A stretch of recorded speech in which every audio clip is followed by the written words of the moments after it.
My hands trembled as I stared at my phone screen. $12,000. Gone.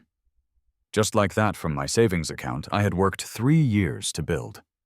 The cruise my dad promised was completely free, had somehow drained everything I owned. But that was just the beginning. What I discovered next about my family's financial web of lies would shatter everything I thought I knew about the people I trusted most. Some betrayals cut so deep, they change your DNA. Call to action.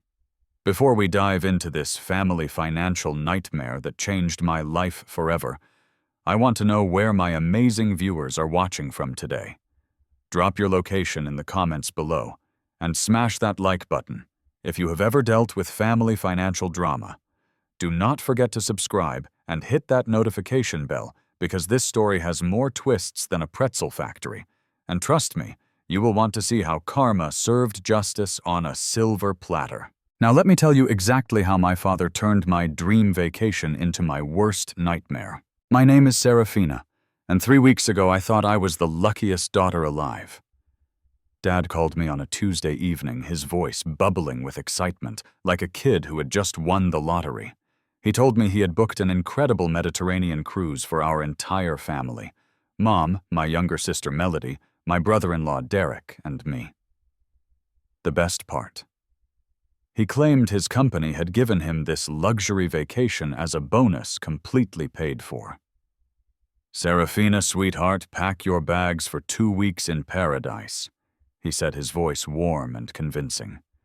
"We are talking about a 5-star cruise with everything included. Spa treatments, fine dining, shore excursions, the works. My company really outdid themselves this year." I should have questioned it immediately. Dad worked as a mid-level accountant at a small firm. They barely gave Christmas bonuses, let alone luxury Mediterranean cruises worth tens of thousands of dollars. But I was so desperate for a break from my exhausting schedule as a nurse practitioner that I pushed my doubts aside. The past year had been brutal. Double shifts covering for colleagues during the pandemic aftermath, and barely having time to breathe, let alone vacation. The planning phase felt magical. Dad sent us detailed itineraries with stops in Barcelona, Rome, Santorini, and Dubrovnik. He forwarded confirmation emails that looked completely legitimate, complete with our cabin assignments and meal preferences. Mom was thrilled already, shopping for new sundresses and researching shore excursions. Melody kept sending us Pinterest boards filled with Mediterranean outfit ideas. 2 days before our departure, I decided to check my bank account to withdraw some spending money for souvenirs and drinks. My heart stopped. My savings account, which had contained $12,400 just the week before, now showed a balance of $378. My emergency fund, built through years of careful budgeting and extra shifts, had vanished. I immediately called the bank, convinced there had been some catastrophic error or fraud. The customer service representative, Maria, was sympathetic, but delivered devastating news. The money had been withdrawn through a series of legitimate transactions over the past 10 days. Someone with access to my account information had systematically drained my savings. "Ma'am, I see here that these transactions were processed using your debit card and PIN number," Maria explained. "There are charges to something called Mediterranean Dream Cruises, several hotel bookings, and what appears to be travel insurance purchases." My blood turned to ice. Mediterranean Dream Cruises. The same company Dad had mentioned for our free family vacation. I asked Maria to email me detailed transaction records, and what I discovered made my stomach turn. Every single charge was made on days when I had been working 12-hour shifts at the hospital. There was no way I could have made these purchases myself. The realization hit me like a freight train. Dad had somehow accessed my banking information and used my life savings to pay for the vacation he claimed was free. But how I was meticulous about financial security, never sharing passwords or PINs with anyone. Then I remembered last Christmas when Dad had helped me set up online banking on my new laptop. He had insisted on staying to make sure everything worked properly. I confronted Mom, first thinking maybe she knew something about Dad's financial situation that I did not. Her reaction told me everything I needed to know. She became defensive, immediately stumbling over her words and avoiding eye contact. "Honey, there must be some mistake," she said, but her voice wavered. "Your father would never do something like that. Maybe someone stole your information." But when I showed her the transaction details, specifically pointing out that the charges matched exactly with our cruise booking dates and amounts, her facade crumbled. She admitted that Dad had been struggling financially for months. His company had actually laid him off 6 months ago, and he had been hiding it from the family while desperately searching for new employment. "He did not want to disappoint everyone," Mom whispered, tears streaming down her face. "We have been living on credit cards and my part-time salary. He thought if he could just find another job quickly, he could pay everything back before anyone noticed." The betrayal was suffocating. Not only had my father stolen my money, but my mother had been complicit in maintaining the lie. They had both watched me work myself to exhaustion, picking up extra shifts to build my emergency fund, knowing full well they were planning to steal it for their elaborate deception. I called Dad immediately, my hands shaking with rage and disbelief. When he answered, I could hear the fake cheerfulness in his voice as he asked if I was excited about tomorrow's departure. "Dad, where is my $12,000? I asked directly, cutting through any pleasantries. The silence that followed was deafening. Finally, he sighed deeply, and I heard the sound of him sitting down heavily. "Serafina, I can explain everything. I was going to pay you back as soon as I found a new job. I just needed a few more weeks." "You stole from me," I said, my voice barely controlled. "You made me believe this vacation was free while you systematically emptied my savings account. Do you have any idea how many double shifts I worked to save that money?" His excuses came tumbling out in a desperate rush. The job market was terrible. He did not want to burden the family with financial stress. He truly believed he would find employment quickly and be able to replace my money before I noticed. The cruise was supposed to be a celebration of better times ahead, not a financial crime against his own daughter. But what hurt most was the premeditation. This was not a moment of desperation or a single bad decision. Dad had planned this theft for weeks, watching me check my account balance excitedly as I saved for my own future while knowing he was going to steal every penny. That night, I made the hardest decision of my life. I called the cruise line and explained the situation. Fortunately, their customer service department was understanding, especially when I explained that the bookings had been made with stolen funds. They agreed to cancel our reservations and begin the refund process, though they warned it could take several weeks to complete. Then, I did something that broke my heart, but felt absolutely necessary. I called the police to report the theft. Family or not, $12,000 was a serious crime, and I refused to let this betrayal slide. The investigating officer, Detective Rodriguez, was professional and compassionate, explaining that financial crimes between family members were unfortunately more common than people realized. As I hung up the phone after filing the police report, I realized this was just the beginning. If Dad was desperate enough to steal from me, what other financial lies had he been hiding? What other family members might be in danger? I was about to discover that my missing cruise money was just the tip of a very ugly iceberg. The next morning brought a strange mix of relief and dread. Relief, because I had taken action and stopped the financial bleeding. Dread, because I knew this was going to tear our family apart in ways that might never heal. But what I discovered over the next few days proved that sometimes families need to be torn apart before they can be rebuilt on honest foundations. Detective Rodriguez called me around 10 a.m. with news that made my heart sink even further.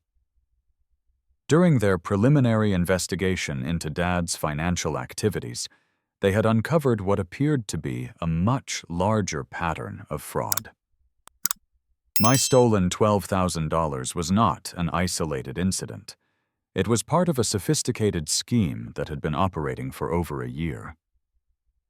"Miss Serafina, we need you to come down to the station," Detective Rodriguez explained. "We have found evidence that suggests your father may have accessed financial accounts belonging to several family members, not just yours." At the police station, Detective Rodriguez laid out a timeline that made me physically sick. Dad had been systematically accessing financial information from multiple family members, using his position as the family financial advisor to slowly drain accounts and credit lines. My Aunt Rebecca's retirement fund had been mysteriously depleted 8 months ago. My cousin Marcus had complained about unexplained charges on his credit card just last month. Even my elderly grandmother's savings account had been touched. The most shocking revelation was that Dad had been forging documents and signatures to take out loans and credit cards in family members' names. He had used my Social Security number to open 3 separate credit cards, maxing them out to cover his unemployment and fund his increasingly desperate attempts to maintain the illusion of financial stability. "How long has this been going on?" I asked, feeling dizzy from the scope of his betrayal. "Based on what we have found so far, at least 14 months, Detective Rodriguez replied. "Your father appears to have started small, maybe just borrowing a little here and there with intentions to pay it back. But unemployment and mounting debts created a snowball effect. He kept needing to steal more to cover previous thefts." I spent the rest of that day making the most difficult phone calls of my life. I had to contact every family member who might have been affected and warn them to check their financial accounts immediately. The conversations were heartbreaking and humiliating. "How do you tell your 67-year-old grandmother that her son has been stealing her Social Security money? How do you explain to your cousin that his identity has been compromised by someone he trusted completely?" Aunt Rebecca's reaction was the most devastating. She had been planning to retire next year and had been confused and worried about her missing retirement funds for months. Dad had convinced her that market fluctuations were responsible for her losses, even helping her fill out paperwork to investigate the missing money with her investment company. He sat in my kitchen for 3 hours, helping me write letters to my financial advisor. She said, her voice broken. He held my hand while I cried about losing my retirement. And the whole time he was the one who had stolen it. Cousin Marcus was furious when he learned about the credit card fraud. He had been fighting those charges for weeks, thinking he was the victim of random identity theft. The stress had been affecting his work performance and his relationship with his fiancée. But the conversation with my grandmother was what pushed me over the edge from hurt into pure rage. She had been skipping meals to make ends meet, thinking her Social Security payments were being delayed due to government inefficiency. She had been too proud to ask for help, slowly depleting her small savings to buy groceries and medication. "Grandma, how long have you been struggling financially?" I asked gently. "Oh, about 6 months now, dear," she said in her fragile voice. "But your father explained that these things happen with government payments. He said not to worry, that everything would sort itself out eventually." That evening, I sat down with all the evidence Detective Rodriguez had provided and created a comprehensive list of Dad's crimes. The total amount he had stolen from family members was staggering $47,000 in cash, $12,000 in fraudulent credit card charges, and another $15,000 in forged loan applications. He had destroyed the financial security of 6 different family members while maintaining his facade of being a caring patriarch. But I also realized that Dad's desperation was making him sloppy. He had left digital trails everywhere, and his lies were becoming increasingly elaborate and contradictory. If I could gather enough evidence quickly, I might be able to minimize the damage and help my family recover both financially and emotionally. I made a decision that would have seemed impossible just days earlier. I was going to take down my own father systematically and strategically, not out of hatred, but out of love for the family members he was destroying. Someone had to protect the people who could not protect themselves, and apparently that someone was me. My first step was to contact a fraud specialist attorney that Detective Rodriguez had recommended. Attorney Sarah Mitchell specialized in family financial crimes and had seen cases like ours before. During our consultation, she explained that family fraud often goes unreported because victims feel too ashamed or conflicted to pursue justice against their own relatives. The important thing to understand, Serafina, is that this is not your fault, and protecting yourself and other victims is not betraying your family, Attorney Mitchell explained. Your father made choices that put everyone at risk. Now you are making choices to protect everyone from further harm. Attorney Mitchell helped me understand my legal options and the steps needed to recover stolen funds. She also connected me with a financial counselor who specialized in helping fraud victims rebuild their credit and financial security. But the most important thing Attorney Mitchell told me was that I needed to document everything and assume that Dad would continue stealing until he was physically prevented from doing so. He was not going to stop voluntarily, and his desperation would likely drive him to even more extreme measures as his web of lies began unraveling. That night, I created a family group chat with all the affected relatives excluding Mom and Dad. I shared everything I had learned from the police investigation and Attorney Mitchell's consultation. The response was immediate and unanimous. Everyone wanted to pursue full prosecution and financial recovery. Aunt Rebecca summed up our collective feelings perfectly. I have spent 42 years watching your father charm his way out of consequences for his bad decisions. This time, he does not get to smile and apologize his way back into our good graces. This time, there are real consequences. I was no longer just a victim of Dad's theft. I had become the leader of a family resistance movement, and I was about to discover just how far I was willing to go to protect the people I loved from the person who was supposed to protect all of us. The family meeting I called for that Saturday was unlike anything we had ever experienced. Sitting around Aunt Rebecca's dining room table were 5 adults who had spent decades trusting one person completely, only to discover that trust had been weaponized against us. The atmosphere was charged with anger, hurt, and determination. I had prepared detailed folders for everyone containing copies of financial statements, police reports, and Attorney Mitchell's preliminary assessment of our situation. Watching my family members absorb the full scope of Dad's betrayal was like watching people process a sudden death. There were stages of denial, anger, bargaining, and grief happening simultaneously around the table. Cousin Marcus spoke first, his jaw clenched with barely contained fury. $47,000 in cash alone. That is not desperation. That is a calculated criminal enterprise. He turned our family into his personal ATM machine. Grandmother sat quietly studying her financial statements with a magnifying glass she had brought from home. Finally, she looked up with steel in her eyes that I had never seen before. In 73 years on this earth, I have never been stolen from by someone I loved. Your grandfather would roll over in his grave knowing his son had become this kind of person. Aunt Rebecca had been Dad's biggest defender throughout our lives, always making excuses for his poor decisions and irresponsible behavior. But seeing her retirement fund statements had transformed her into someone I barely recognized. I have been enabling him for decades, she said, her voice heavy with self-recrimination. Every time he got in trouble, I helped bail him out financially or emotionally. I taught him that there would always be someone to clean up his messes.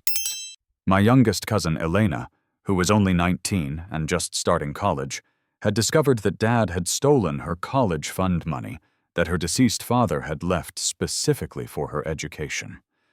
She had been planning to transfer to a better university next semester, but now could not afford it. He stole my dead father's gift to me, Elena said quietly.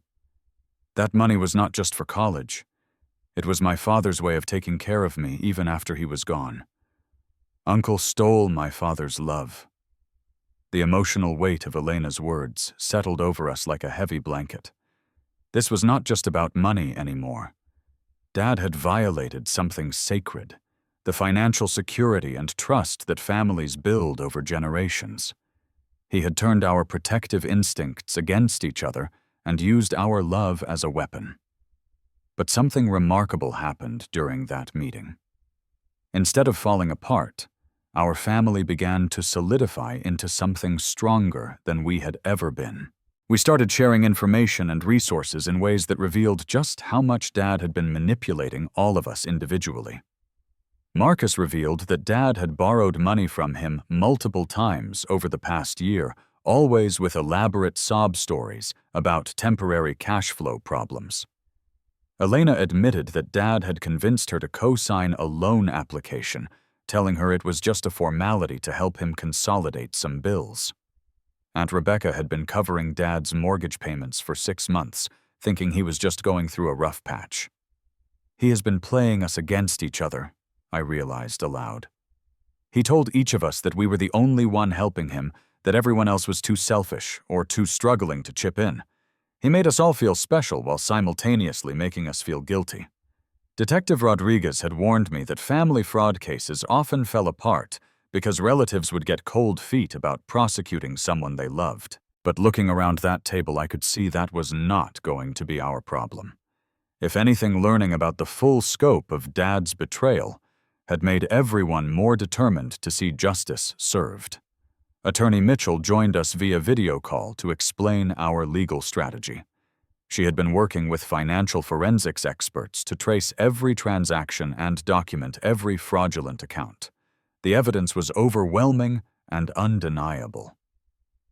The good news is that we have an extremely strong case for full prosecution and financial recovery, she explained.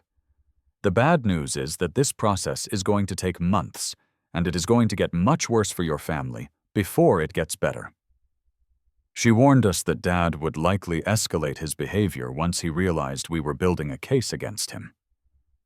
Desperate people make dangerous decisions, and Dad still had access to information and resources that could be used to cause more damage. I recommend that everyone change their banking passwords immediately, put fraud alerts on all credit reports, and consider freezing your credit entirely until this is resolved, Attorney Mitchell advised. Also be prepared for him to try emotional manipulation tactics.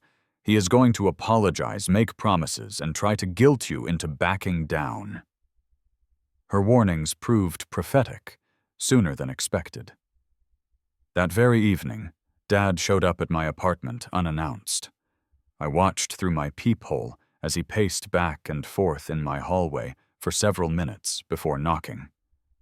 When I opened the door, he looked haggard and desperate in a way that would have broken my heart just a week earlier.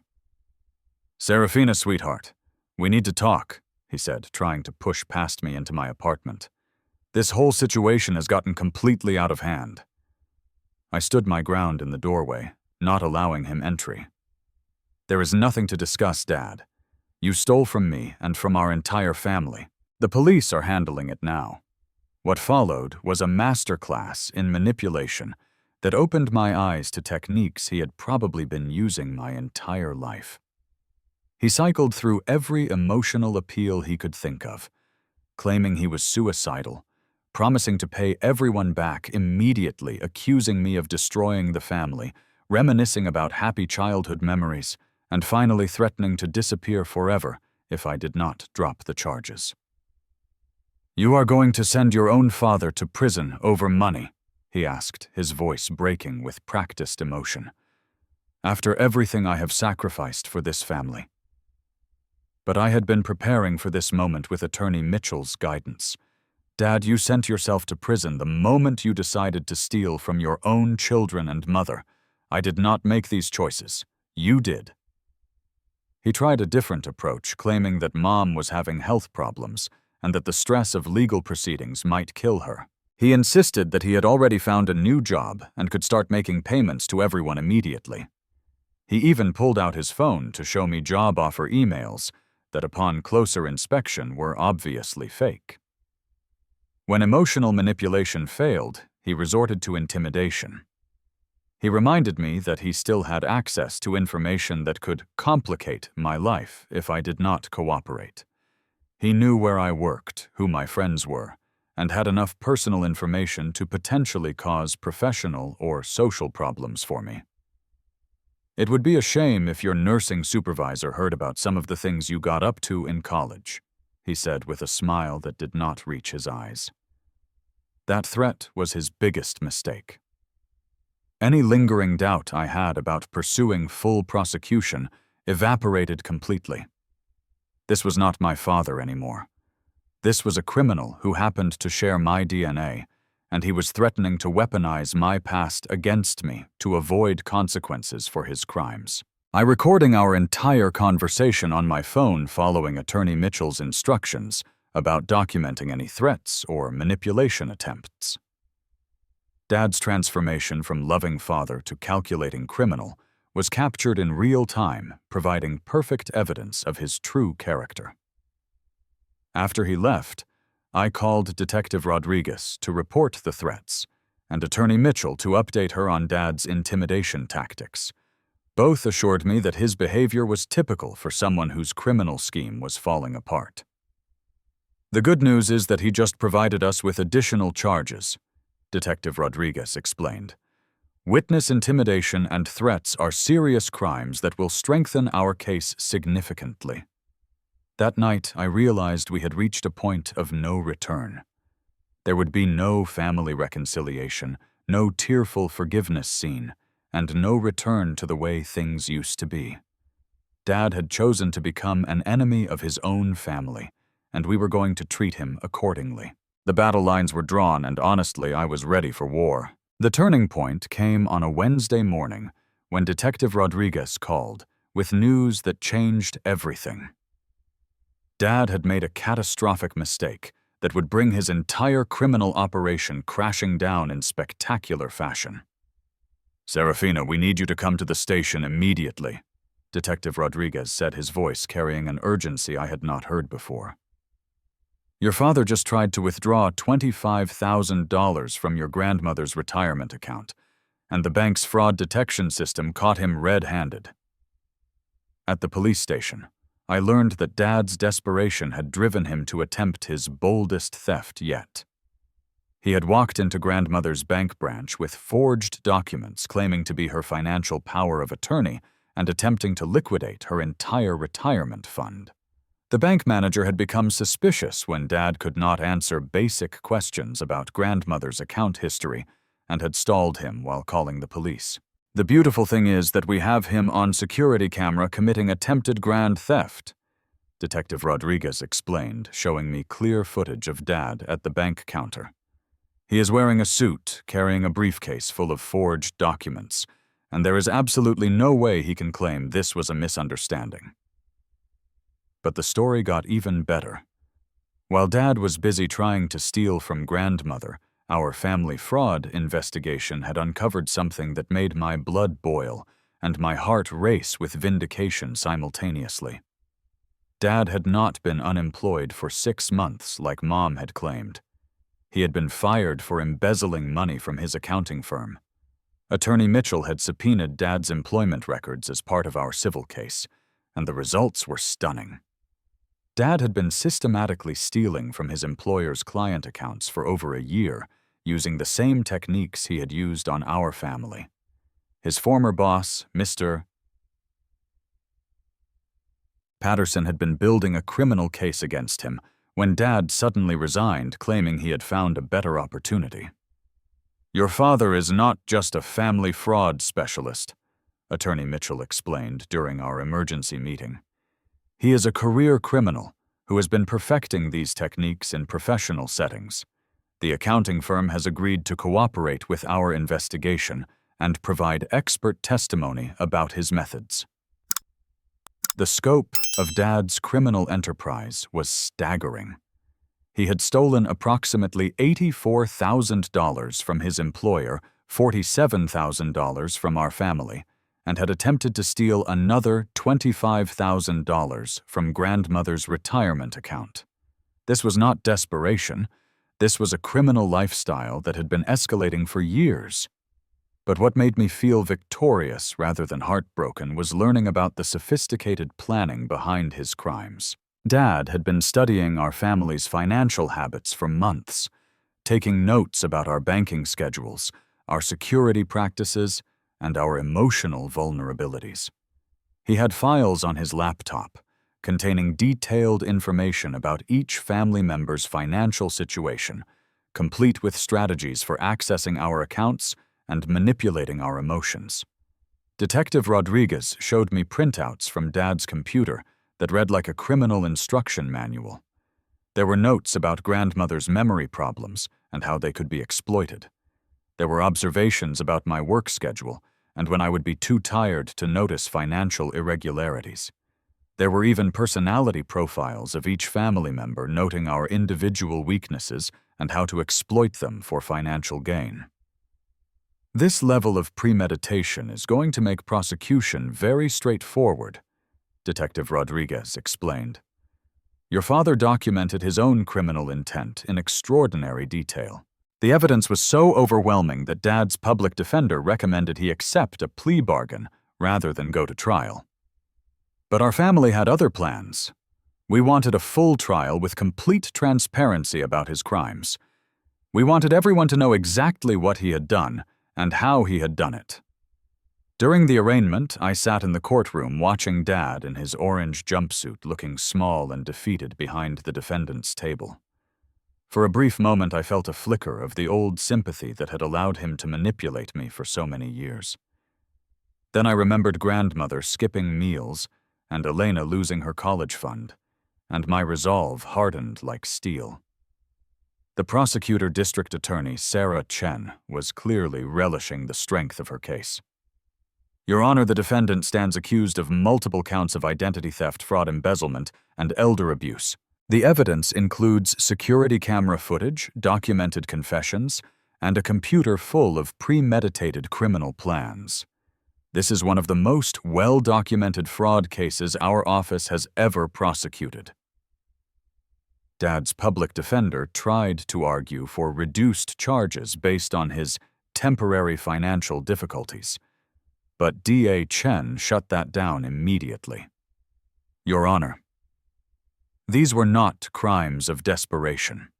These were calculated attacks on vulnerable family members that continued for over 18 months.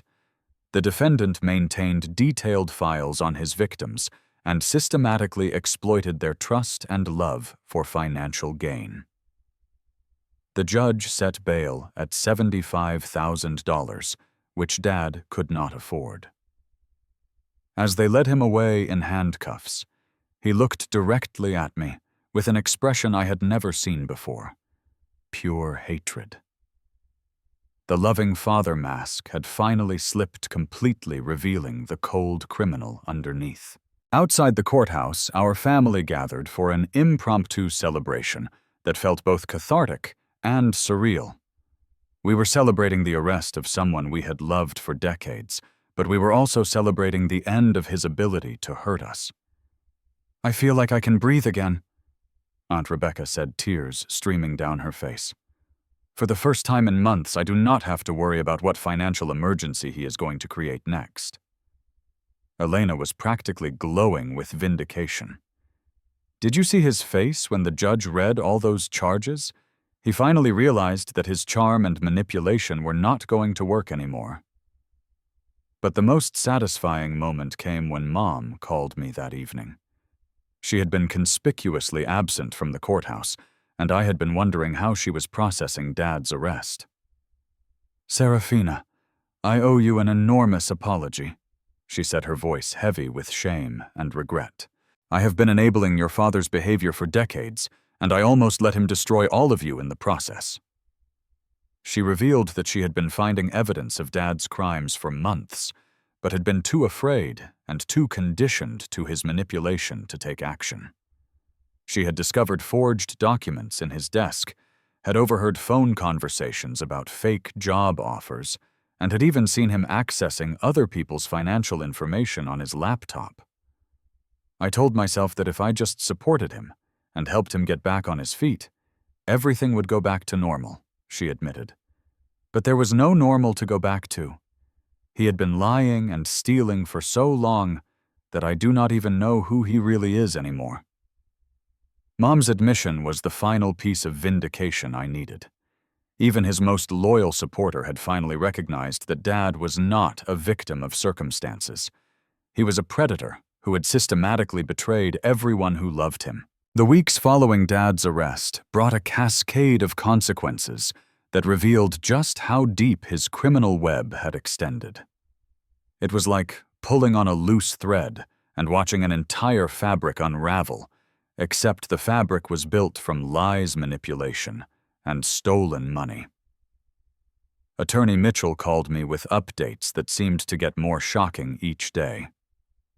Dad's former accounting firm had conducted a full audit of their client accounts and discovered that his embezzlement was far more extensive than they had initially realized. He had been stealing small amounts from dozens of client accounts over 2 years, thinking that minor discrepancies would go unnoticed. The accounting firm's total losses are now estimated at $137,000, Attorney Mitchell reported. They are filing additional criminal charges and pursuing civil recovery. Your father is looking at serious federal prison time. But the most satisfying development was watching Dad's elaborate lies crumble in real time. The job offers he had shown me were completely fabricated, created using fake email accounts and copied company letterheads. The company bonus cruise story fell apart when investigators could not find any record of him being employed anywhere in the past 8 months. Even more revealing was the discovery that Dad had been living a completely double life. While telling our family that he was job hunting and attending interviews, he had actually been spending his days at casinos and horse racing tracks, using stolen money to fund a gambling addiction that none of us had suspected. Detective Rodriguez showed me credit card statements that painted a picture of someone completely disconnected from reality. Dad had been spending hundreds of dollars daily on lottery tickets, casino games, and sports betting, apparently convinced that he could gamble his way out of the financial hole he had created. Problem gambling often goes hand in hand with financial fraud, Detective Rodriguez explained. The addictive behavior creates a cycle where they steal to fund their gambling, then gamble to try to recover the stolen money, then steal more to cover their losses. This revelation reframed everything I thought I understood about Dad's motivations. He had not been stealing to maintain our family's lifestyle or to avoid disappointing us with his unemployment. He had been stealing to feed an addiction that was completely separate from any concern for his family's well-being. The gambling discovery also explained some strange behaviors I had noticed over the past year, but had not connected to anything sinister. Dad had become obsessed with checking his phone, constantly claiming he was monitoring job search websites. He had started taking mysterious phone calls that he would answer in private, saying they were potential employers. He had even begun carrying large amounts of cash, which he explained as preparation for networking events and job interviews. Meanwhile, our civil lawsuit was proceeding with devastating effectiveness. Attorney Mitchell had assembled a team of financial forensics experts who were tracing every stolen dollar and documenting the full scope of Dad's crimes. The evidence was so comprehensive that Dad's attorney recommended he settle out of court rather than face a trial that would certainly result in maximum financial penalties. But our family was not interested in quiet settlements. We wanted full transparency and complete vindication.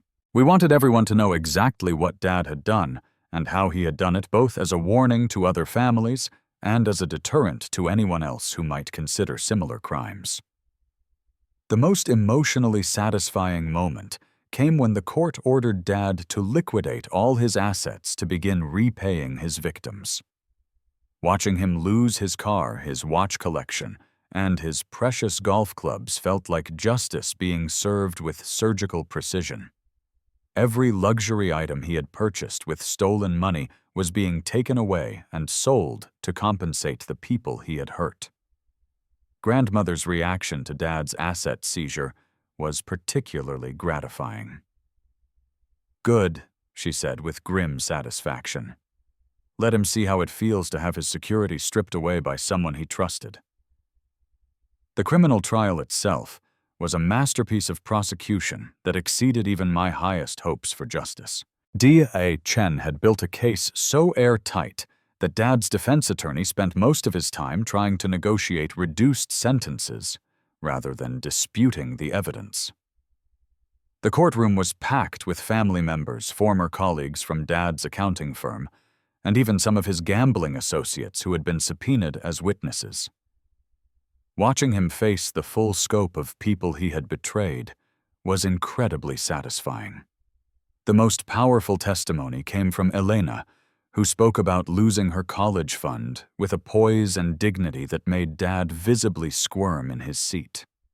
She did not cry or plead for sympathy. She simply stated facts about how his theft had derailed her educational plans and forced her to take on debt that would affect her for decades. "The defendant did not just steal my money," Elena testified. "He stole my future. Every extra hour I have to work to pay for college. Every opportunity I have to turn down because of financial constraints, every stress about student loans. Those are all consequences of his decision to prioritize his gambling addiction over my education." Aunt Rebecca's testimony was equally devastating. She presented financial documents showing how Dad's theft had forced her to delay retirement and continue working despite health problems that made her job increasingly difficult. "I trusted him with information about my financial vulnerabilities because he was family," she said, looking directly at Dad. "He used that trust to identify exactly how to hurt me most effectively."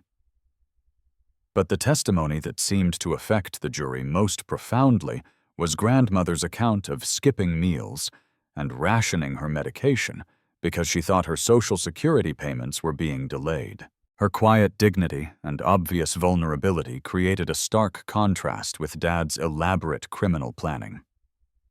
When the verdict was announced, guilty on all counts, I felt a satisfaction so complete it was almost overwhelming.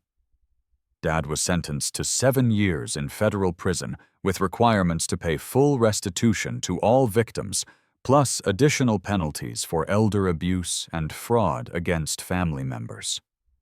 As they led him away in shackles, Dad made one final attempt at manipulation. He looked directly at me and mouthed, "I love you," apparently hoping to trigger some last-minute guilt or sympathy that might lead me to advocate for reduced penalties.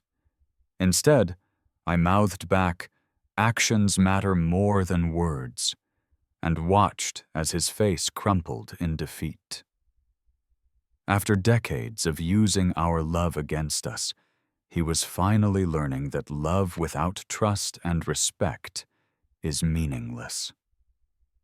Outside the courthouse, our family gathered for what felt like a funeral, and a birthday party rolled into one. We were mourning the loss of the person we thought we knew, but we were also celebrating our freedom from his manipulation and lies. 6 months after Dad's sentencing, I can honestly say that our family is stronger, healthier, and more authentic than we have ever been. The process of surviving his betrayal and seeking justice together created bonds between us that are built on truth rather than obligation, on choice rather than genetics. The financial recovery exceeded even Attorney Mitchell's optimistic projections. Between Dad's liquidated assets, insurance settlements from his former employer, and court-ordered restitution payments, every family member recovered approximately 85% of their stolen money. More importantly, the credit repair and fraud protection services we received have left all of us more financially secure than we were before Dad's crimes. Elena was able to transfer to her dream university after all using recovered funds, combined with scholarships she earned by writing essays about overcoming family financial trauma. She jokes that Dad's theft actually improved her college applications by giving her a unique and powerful story to tell, but I can see the real strength and resilience she developed through this experience. Grandmother used her recovered money to move into a beautiful assisted living community where she has made new friends and rediscovered her love of painting. She tells everyone about how she helped send her own son to prison, and she says it with pride rather than shame. Sometimes the most loving thing you can do for someone is refuse to enable their destructive behavior. She explains to anyone who will listen. Aunt Rebecca decided to retire early after all, using her recovered retirement funds to travel and volunteer with organizations that help elderly people avoid financial fraud. She has become a passionate advocate for family fraud awareness, speaking at community centers and senior centers about the warning signs we all missed. Marcus used the experience to completely overhaul his financial security practices and has started a side business helping other identity theft victims navigate the recovery process. He says that surviving Dad's betrayal taught him skills he never knew he needed, but that have made him more confident and financially savvy. Mom has been the most surprising transformation of all. She moved into her own apartment for the first time in 30 years and started seeing a therapist who specializes in helping people recover from emotionally abusive relationships. She has acknowledged that Dad's financial crimes were just the visible tip of decades of manipulation and control that she had been conditioned to accept as normal. I spent so many years making excuses for his behavior that I forgot what healthy relationships actually look like, Mom admitted during one of our monthly family dinners. Watching all of you stand up to him showed me what real strength looks like. The monthly family dinners have become one of my favorite new traditions. We gather at different people's homes, share honest conversations about our lives, and celebrate the authentic relationships we have built on foundations of trust and mutual respect.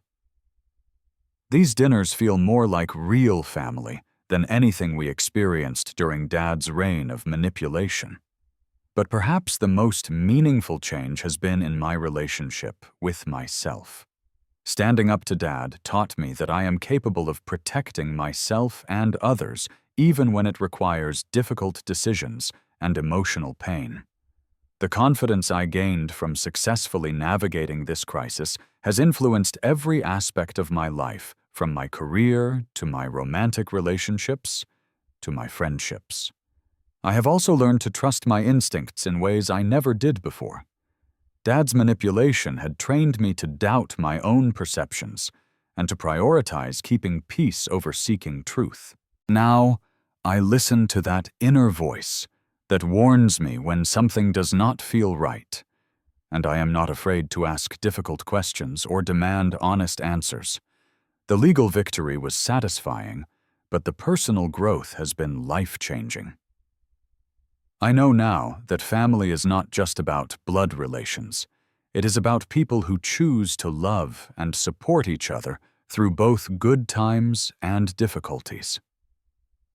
The family we have built in the aftermath of Dad's betrayal is stronger than the one that existed before, precisely because it is based on choice rather than obligation.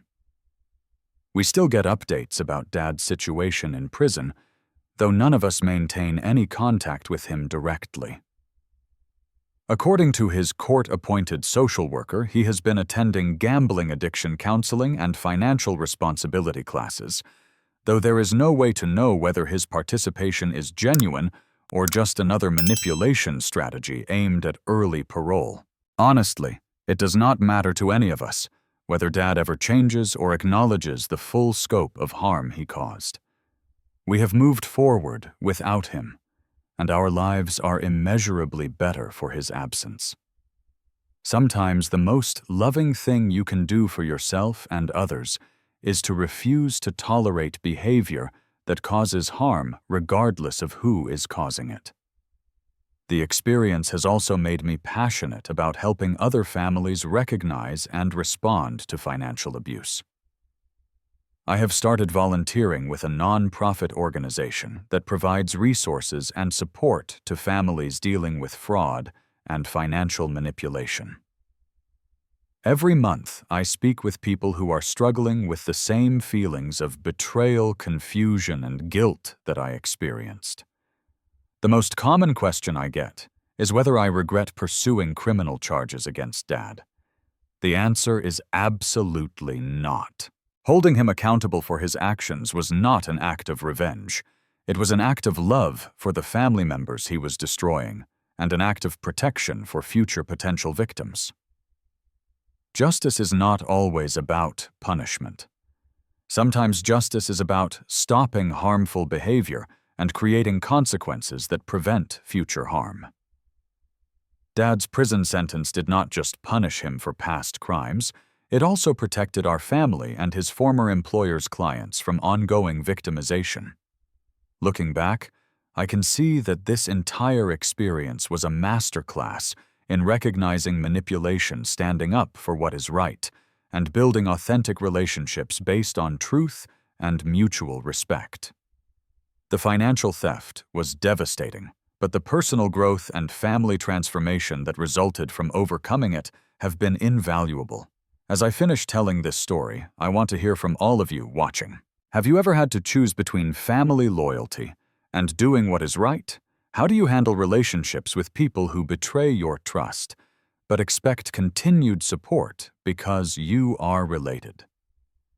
Do you think blood family obligations should override personal boundaries when someone consistently causes harm? Drop your thoughts and experiences in the comments below. I read every single one and often find wisdom in your perspectives that helps me continue processing my own journey. If this story resonated with you, please hit that like button and subscribe for more real-life stories about overcoming family drama and finding strength in unexpected places. Share this video with anyone who might be dealing with similar family financial issues, because sometimes knowing that others have survived and thrived after betrayal can provide the courage needed to take protective action. Thank you for listening to my story and for being part of this community where we support each other through life's most challenging moments. Remember, choosing your own well-being and protecting others from harm is not selfish. It is necessary, and sometimes it is the most loving thing you can do.